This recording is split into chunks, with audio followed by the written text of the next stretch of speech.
ગુજરાતમાં જમીન વેચાણના નિયમોમાં શું મોટો ફેરફાર કરવામાં આવ્યો?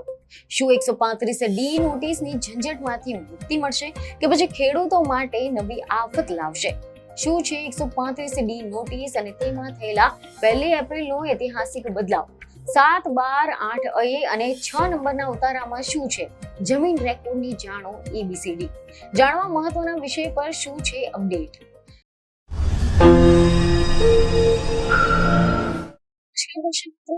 ગુજરાતમાં આપનું સ્વાગત છે. ગુજરાતની ધરતી એટલે માત્ર માટી નથી, આ છે લાખો લોકોની જીવન રેખા, પરંપરા, ઓળખ અને સંસ્કૃતિનું કેન્દ્ર. અહીંયા એક ખેડૂત માટે જમીન માત્ર મિલકત નથી, પરંતુ તેની પેઢીઓની મહેનત, તેની ઓળખ અને તેના ભવિષ્યની ગેરંટી પણ છે.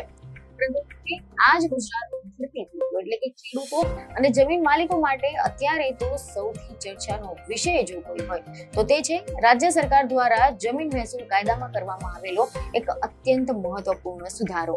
કારણ કે સરકાર દ્વારા જમીન સાથે જોડાયેલા કાયદામાં એવો મોટો ફેરફાર કરવામાં આવ્યો છે કે જે ખેડૂતોના જીવનમાં ઝડપ લાવી શકે છે, પરંતુ સાથે જોખમ પણ વધારી શકે છે. ઘણા લોકો માટે આ ફેરફાર આશીર્વાદ છે તો ઘણાઓ માટે ચેતવણી. પરંતુ હવે સવાલ એ છે કે આ નવા નિયમો ખરેખર ખેડૂતોના હિતમાં છે કે પછી કંઈક એવું છે કે જેને આપણે નજરઅંદાજ કરી રહ્યા છે? તો ચાલો આખા મુદ્દાને સરળ ભાષામાં સમજીએ. તો આમાં આપણે સૌ પ્રથમ એ જાણીશું કે વર્ષોથી ચાલતી આવતી જે જમીનની પ્રક્રિયા છે તેની સરકારે એક જ ઝાટકે બદલાવી નાખી છે. સામાન્ય રીતે જ્યારે પણ જમીનનું વેચાણ થાય ત્યારે મનમાં એક ડર રહેતો હતો કે આ પ્રક્રિયા કેટલી લાંબી ચાલશે, કેટલાય બધા વાંધા વચકા આવશે અને શું ખરીદનારના નામે જમીન ચડતાની મહિનાઓ નીકળી જશે? આ તમામ પ્રશ્નોના જવાબમાં ગુજરાત સરકારે 1 એપ્રિલના રોજ એક મોટી જાહેરાત કરી નાખી છે. જી હા, એવા સમાચાર સામે આવી રહ્યા છે કે સરકારે એવી જાહેરાત કરી છે કે હવે ખાસ કિસ્સાઓના સિવાય 135D ની નોટિસ મોકલવામાં આવશે નહીં અને જમીનની પક્કી એન્ટ્રી તે જ દિવસે થઈ જશે. આ સાંભળવામાં જેટલું સરળ લાગે છે તેની પાછળ એટલી જ ઊંડી કાનૂની મૂંઝવણો અને સાવચેતીના મુદ્દાઓ પણ છુપાયેલા છે. એટલે કે જો જમીનના તમામ હકદારોએ વેચાણ દસ્તાવેજમાં સહી કરી છે, છેલ્લા 1 વર્ષમાં કોઈ પણ ફેરફાર થયો નથી, કોઈ કેસ પેન્ડિંગ નથી અને જમીન પણ શાંતિપૂર્ણ રીતે કબજો છે, તો પછી વેચાણ થતા એક જ દિવસે પાકી એન્ટ્રી થઈ જશે. એટલે કે ખરીદનારનું નામ તરત જ સરકારી રેકોર્ડમાં દાખલ થઈ જશે. આનો સીધો અર્થ શું થયો?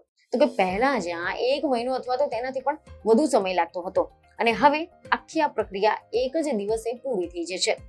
હવે આપણે આ વિષયના મૂળથી સમજીએ તો જેમાં સૌથી પહેલા તો આપણે એ સમજીએ કે 135D ની નોટિસ શું છે. તો એવા અહેવાલો સામે આવી રહ્યા છે કે ગુજરાત મહેસૂલ અધિનિયમ 1879 ની કલમ 135D હેઠળ જ્યારે પણ કોઈ જમીનનો સોદો થાય અથવા તો માલિકીના હકમાં ફેરફાર થાય ત્યારે સરકાર તે જમીનના હિત ધરાવતી તમામ વ્યક્તિઓની જાણ કરવા માટે એક નોટિસ પાઠવે છે. આ નોટિસનો હેતુ એ હતો કે જો કોઈ આ સોદાની સામે વાંધો હોય, કોઈનો હક દબાતો હોય કે પછી કોઈને છેતરપિંડી થઈ રહી હોય તો પછી તે વ્યક્તિ 30 દિવસની અંદર મામલતદારની કચેરીમાં રજૂઆત કરી શકે છે. પરંતુ સરકારના મતે આ 30 દિવસનો જે સમયગાળો છે તે હવે આશીર્વાદના બદલે અભિશાપ બની રહ્યો હતો. કારણ કે ઘણા એવા તત્વો પેદા થઈ ગયા હતા કે જેઓ જાણે જોઈને ખોટા વાંધા ઉઠાવી રહ્યા હતા, બ્લેકમેલિંગ કરી રહ્યા હતા, નાણાં પડાવવાનું કામ કરતા હતા. અને બસ આ જ બધા દૂષણોને રોકવા માટે મુખ્યમંત્રી ભૂપેન્દ્ર પટેલની સરકારે નિર્ણય લીધો છે કે જો જમીનના રેકોર્ડ પર છેલ્લા 1 વર્ષમાં કોઈ પણ ફેરફાર ન થયો હોય, કોઈ કોર્ટ કેસ ન ચાલી રહ્યો હોય અને 7/12 માં દેખાતા તમામ હકદારોએ દસ્તાવેજ પર સહી કરી હોય તો પછી નોટિસની કોઈ જરૂર નથી. તે જ દિવસે નોંધ પ્રમાણિત કરી દેવામાં આવશે. આ ફેરફારથી જમીનનું વેચાણ, વિભાજન અને વારસાઈની પ્રક્રિયા રોકેટની ગતિએ દોડશે તે નક્કી છે. સરકારનું કહેવું છે કે આનાથી ફાયદો શું થશે? તો સૌથી મોટો ફાયદો એ છે કે સમય બચી જશે. લોકો લાંબી રાહ જોવી નહીં પડે અને સૌથી મહત્વનું કે કેટલાક લોકો 30 દિવસના નોટિસ પીરિયડનો ગેરલાભ લેતા હતા, ખોટા વાંધા ઉઠાવીને પૈસા પડાવતા હતા અને બ્લેકમેલિંગ પણ કહી શકાય. પરંતુ હવે આના ઉપર નિયંત્રણ આવશે. પરંતુ શું આ આખી વાત આટલી સરળ છે? કારણ કે અહીંયા સિક્કાની બીજી બાજુ પણ છે. નિષ્ણાતોનું શું કહેવું છે? તો એવા અહેવાલ છે કે નિષ્ણાતોનું કહેવું છે કે હવે ખેડૂતોને વધારે સતર્ક રહેવું પડશે. સમય મળતો હતો, હવે તે સમય 7 દિવસ અથવા ઘણા કિસ્સાઓમાં શૂન્ય થઈ ગયો છે. એટલે કે જે લોકોને વાંધા ઉઠાવવા માટે પહેલા 30 દિવસ મળતા હતા તેમને હવે કાં તો સમય જ નહીં મળે અથવા તો અમુક કિસ્સામાં માત્ર 7 જ દિવસ મળશે. આનો અર્થ એ થયો કે જો તમારે કોઈ હક દબાતો હોય અને સામેની વ્યક્તિ ઝડપથી સોદો કરી નાખે તો પછી તમારી પાસે રજૂઆત કરવાની તક ખૂબ જ ઓછી રહે છે. હવે સમજીએ કે કયા કિસ્સામાં આ નોટિસ નહીં મળે અને કયા કિસ્સામાં મળશે. તો ઉદાહરણ તરીકે, જો તમારા જે જમીન છે તેના તમામ હકદારો સહમત હોય, કોઈ વિવાદ ન હોય અને રેકોર્ડ ક્લીન હોય તો પછી સીધી જ એન્ટ્રી થઈ જશે. પરંતુ જો કોઈ વિવાદ હોય, પાવર ઓફ એટર્ની વેચાણ થઈ હોય અથવા તો કોઈ હકદારની સહી ન હોય તો પછી 135D ની નોટિસ આપવામાં આવશે, પરંતુ હવે માત્ર 7 દિવસ માટે. હવે સવાલ ઉભો થાય છે કે શું આ 7 દિવસ પૂરતા છે? તો આ અંગે કેટલાક અહેવાલો સામે આવી રહ્યા છે કે ઘણા બધા કાયદાના નિષ્ણાંતોનું માનવું છે કે આ સમય ખૂબ જ ઓછો છે, ખાસ કરીને ગામડામાં રહેતા લોકો માટે કે જ્યાં માહિતી પહોંચાડવામાં સમય લાગે છે. હવે આપણે જમીનના દસ્તાવેજોની ભાષા સમજીએ તો જમીનના રેકોર્ડ વિશે જાણીએ કે 7/12 શું છે, 8A શું છે અને 6 નંબરનું શું છે.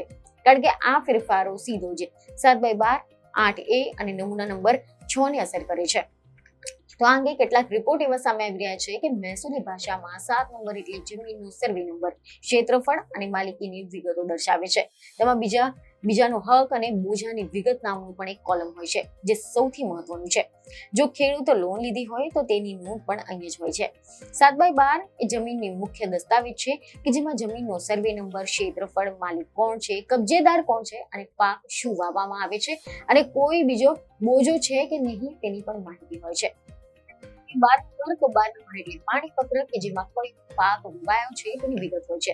8A એ ખેડૂતની ખાતા વહી છે, જે દર્શાવે છે એક જ ગામમાં ખેડૂત પાસે કુલ કેટલી જમીન છે. અને સૌથી મહત્વનો નમૂનો નંબર 6 એટલે કે હક પત્રક. 1955 થી અત્યાર સુધીમાં જમીન કોની પાસે ગઈ, કોણે વેચી, કોણે ખરીદી, વારસાઈની કોણે મળી, તે તમામ ઇતિહાસ આ 6 નંબરમાં હોય છે. અત્યાર સુધીની સિસ્ટમ એવી હતી કે રજિસ્ટ્રાર પાસે દસ્તાવેજ થઈ જાય એટલે માલિકી નથી બદલાતી, પરંતુ રજિસ્ટ્રાર તો માત્ર લખાણ નોંધી આપે છે. અસલી માલિકી તો મામલતદારની કચેરીના નમૂના નંબર 6 માં પાકી એન્ટ્રી પડે ત્યારે જ બદલાય છે. અને હવે સરકારનું કહેવું છે કે આ બંને કામ એક સાથે થઈ જશે. જે દિવસે દસ્તાવેજ તે જ દિવસે પાકી નોંધ. જો કે પાવર ઓફ એટર્નીથી લઈને થતા જે સોદા છે અથવા તો જેમાં કોઈ તમામ વારસદારોની સહી નથી તેવા કિસ્સામાં હજુ પણ 7 દિવસની નોટિસ આપવામાં આવશે. અહીંયા ખેડૂતોએ અને વારસદારોએ બહુ જ ધ્યાન રાખવું પડશે, કારણ કે એવા અહેવાલો સામે આવી રહ્યા છે કે નિષ્ણાંતો આ અંગે ચેતવી રહ્યા છે. તેઓ ચેતવણી આપી રહ્યા છે કે જો કોઈ વ્યક્તિ પોતાના ભાઈ કે બહેનનો હક દબાવીને જમીન વેચવા માંગતી હોય તો પછી આ નવી સિસ્ટમમાં તે ખૂબ જ ઝડપથી સોદો બતાવી શકે છે.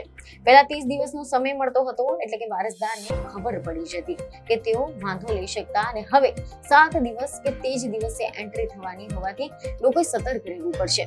જો તમને ખબર પડે કે તમારી જમીનમાં કોઈ છેડછાડ થઈ રહી છે તો પછી હવે તમારે મામલતદારના બદલે સીધા જ નાયબ કલેક્ટર એટલે કે પ્રાંત અધિકારીની કચેરીમાં અપીલ કરવી પડશે.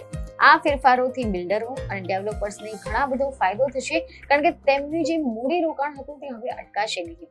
તે જે જટિલતાઓ હતી તે દૂર થઈ જશે અને ભ્રષ્ટાચારમાં પણ ઘટાડો આવવાની શક્યતા રહેશે. સરકારનો આ નિર્ણય એક તરફ ઇઝ ઓફ ડુઈંગ બિઝનેસને પ્રોત્સાહન આપી રહ્યો છે, તો બીજી તરફ સામાન્ય ખેડૂતોને પોતાના હક પ્રત્યે વધુ જાગૃત થવા માટે મજબૂર કરી રહ્યું છે. ટૂંકમાં કહીએ તો હવે જમીનના વ્યવહારોમાં સ્પીડ આવશે, પરંતુ આ સ્પીડ તમારો હક સુરક્ષિત રહે તે જોવાની જવાબદારી હવે તમારી પોતાની છે. તમારે સમયાંતરે તમારા જમીનના ઉતારા ચેક કરતા રહેવું પડશે અને ખાતરી કરવી પડશે કે કોઈ તમારી જાણ બહાર કોઈ ખોટી એન્ટ્રી તો નથી કરાવી રહ્યું ને. આ સુધારાના કારણે ભવિષ્યમાં તકરારી કેસો પણ ઘટશે તેવો સરકારનો દાવો છે, પરંતુ તેની અસર તો એ સમજ બતાવશે. ખેતીની જમીન હોય કે પછી રહેણાંક પ્લોટ હોય, હવે ગુજરાતમાં મિલકતની લે વેચની રીતો સંપૂર્ણ રીતે બદલી ગઈ છે. આ માહિતી દરેક ખેડૂત સુધી પહોંચાડવી જરૂરી છે, જેથી કરીને તેઓ આ નવા નિયમની માહિતગાર રહે અને પોતાની માલિકીનું રક્ષણ કરી શકે. આ સુધારાથી ફાયદા પણ છે અને જોખમ પણ છે. ફાયદો એ છે કે પ્રક્રિયા ઝડપી બની જશે, ભ્રષ્ટાચાર અને બ્લેકમેલિંગ ઓછું થઈ જશે, પરંતુ જોખમ એ છે કે હકદારોએ જો સમયસર ધ્યાન ન આપ્યું તો પછી તેઓ પોતાનો હક ગુમાવી શકે છે.